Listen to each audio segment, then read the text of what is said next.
That touched my soul, bruh. Alright guys, hi, welcome to another video. The season of fall is nearby. It feels like fall, like the vibes are giving fall. I even put on like a fall aesthetic outfit for you guys, even though it's like almost 80 degrees inside my house and I'm like slowly kind of like boiling, but like for the vibes. So this video is gonna be all about my fall book recommendations, and for that I even like got a coffee. It's not pumpkin spice though, because I don't like pumpkin spice.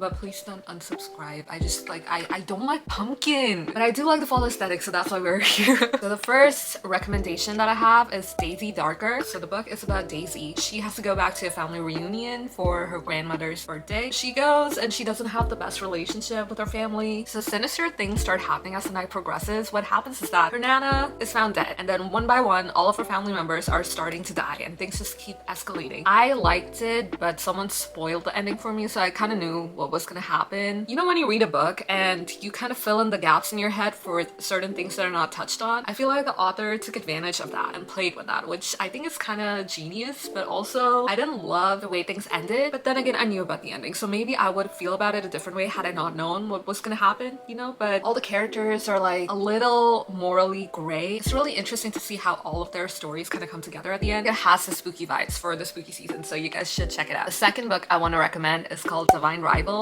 It's one of those books that's about letters, and I love that. I recently saw Hannah's video on fantasy romances that she recommended, and she recommended this. I remember her mentioning that these kind of books are called epistolary stories. Yeah, that hasn't exactly solidified in my vocabulary yet, so maybe I'll put the word over here and the definition. This book is about two rival journalists. One's named Iris, the other one is named Roman. The two of them are workplace rivals that are kind of fighting against each other to get the columnist position. While they're fighting for this position, Iris's brother has gone off to war. Iris started writing letters to her brother, and she's been slipping them under her wardrobe, and they have just been disappearing. So she is kind of writing under the assumption that they have been reaching her brother, but unbeknownst to her, they've actually been ending up with Roman, her rival from her work, and he started responding back, and the whole story just takes off from there. I really like this book. I think it's very classic, kind of workplace rivals to lovers, and I really like having the whole war thing as the backdrop for their romance. It's about a lot of things. It's about people coming together at times of war. It's about Iris and Roman kind of also forming a friendship before they actually progress to like a romantic relationship, learning to trust each other, and I think the whole build up was great, so I would recommend it. It's got that fantasy fall vibes to get you guys in the mood for fall, so I would highly recommend it.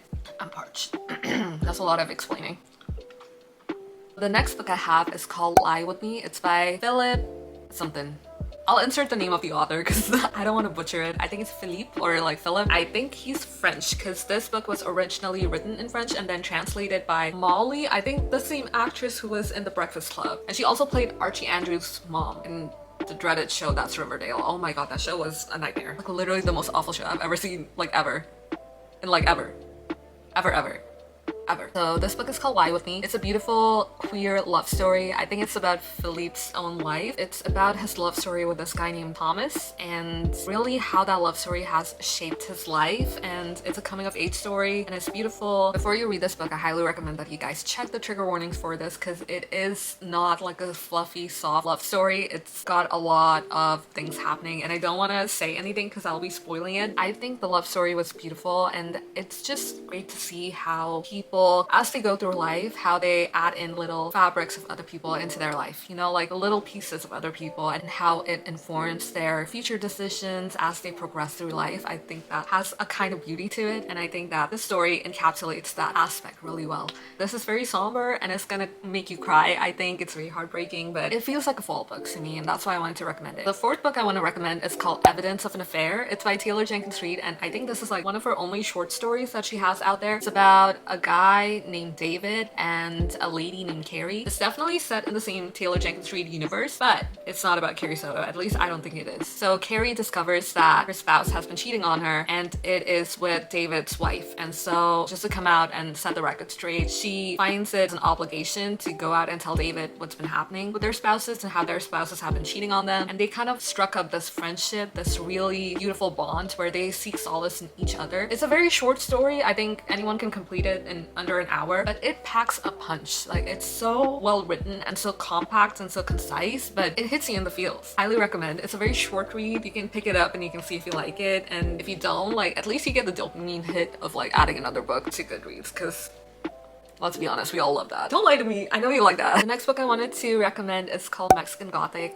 I love this book, and I'm saying that as a certified scary cat. The vibes of the story were just immaculate. I would describe them as Wuthering Heights-esque. Like, it's giving spooky mansion and a spooky story surrounding that mansion. This is about Naomi. She gets a letter from her cousin asking for help. So her cousin recently got married, and she starts finding out that her in-laws are not what they seem. They're a little weird, a little creepy, and she's been asking for help. So Naomi takes it upon herself to come to her cousin's aid, and she also starts discovering weird, almost sinister things happening with the in-laws. And on top of that, there is this romance subplot between her and the youngest son of that family, which is also really cute. For me, a good horror book has a lot to do with atmosphere, how that atmosphere of like spooky and like sinister things are entangled into the book. When that thing is done right, you know it's gonna be a good spooky book. The cover itself of the book had me sold. I love a good aesthetic cover. The colors of it are muted and also like dark. I'm a sucker for the aesthetic, so I definitely picked this book up for the aesthetics, and the name, like Mexican Gothic, just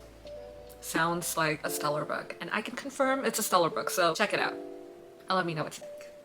In the vein of Mexican Gothic, I want to recommend The Hacienda by Isabel Cañez. The book follows Beatrice, who recently gets married. She moves into this hacienda with her husband, who's really, really rich, but he's kind of absent from her life for most of the book, so she moves into this hacienda. She starts seeing things, and weird shit keeps happening to her, and she has no way to explain it. Like, she will go talk to other people in the house, like the housemaids, but no one wants to help her, no one wants to believe her. The only place she can seek solace at is at a church, where she meets this really young priest, and he's the only one who's willing to help her. Beatrice doesn't have the strongest relationship with her new husband, so she kind of starts having feelings for the priest. I will say this forbidden romance plot had me on a chokehold. It was really good. Like, tell me about it, okay? Like, tell me if you love the romance plot and the priest as much as I did.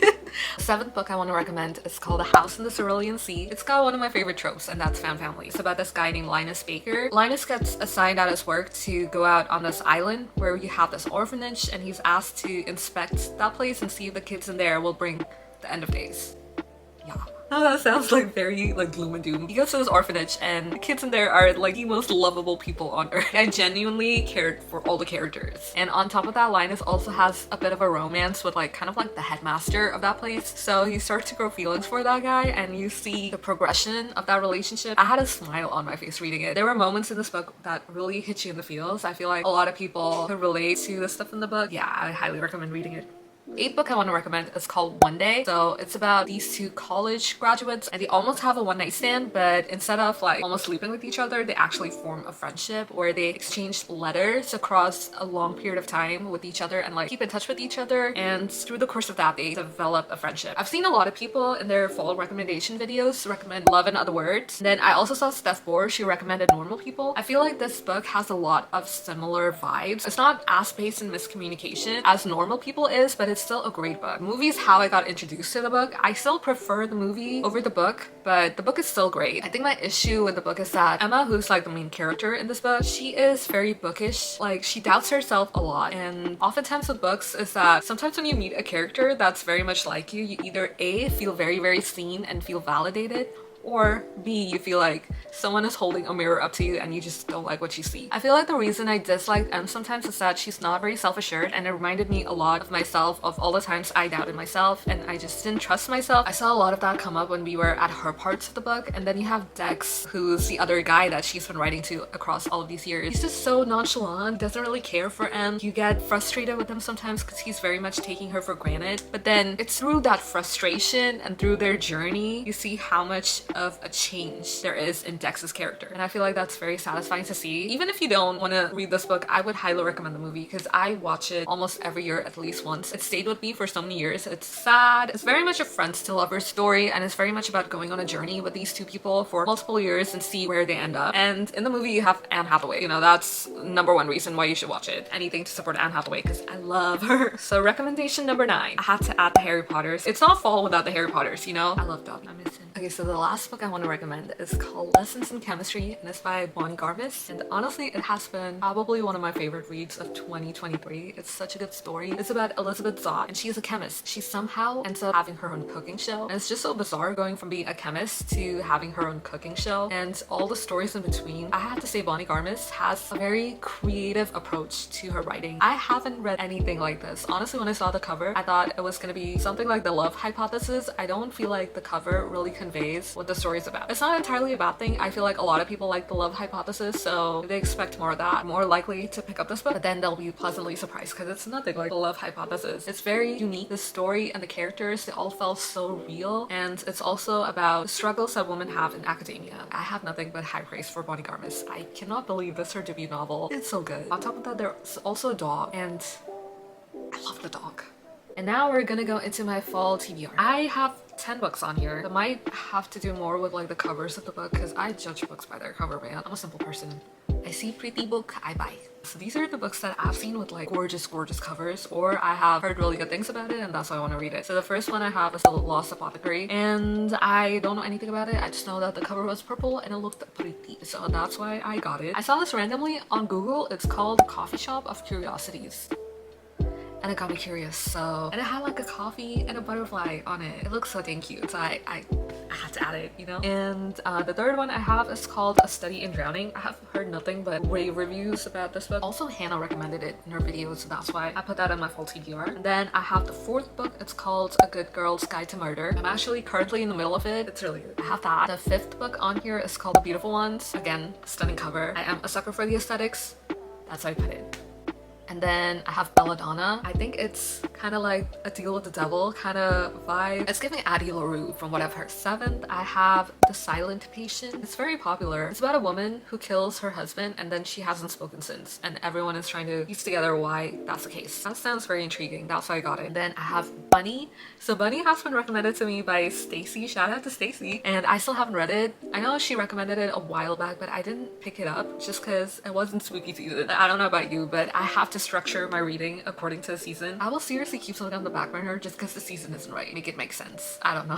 Ninth book is called Love in the Time of Serial Killers. Gorgeous cover. Again, it looks kind of like a comic book strip. I look really good. Again, I'm a hoe for the aesthetics. If you didn't catch that, the 9 million times I've already said that in this video. And then the 10th, this is kind of funny, but it's called the Pumpkin Spice Cafe. I don't like pumpkin. Listen, I don't like pumpkin spice, but I'll read something with pumpkin spice in it. As long as I don't have to taste it, I'm good. I don't know, it just seemed like peak fall, you know? Pumpkin Spice Cafe. It's a cafe. I like cafes. Yeah, that's my whole recommendation video plus the TBR for fall. Really excited to read all of these books, and I hope you guys take a liking to some of the books I've recommended. If you guys read them or have read them, please let me know and we can talk in the comment section, or you can chat with me on Instagram. I'll link that down below. I'll catch you guys in a new video. Be kind to yourself and don't sweat the small stuff.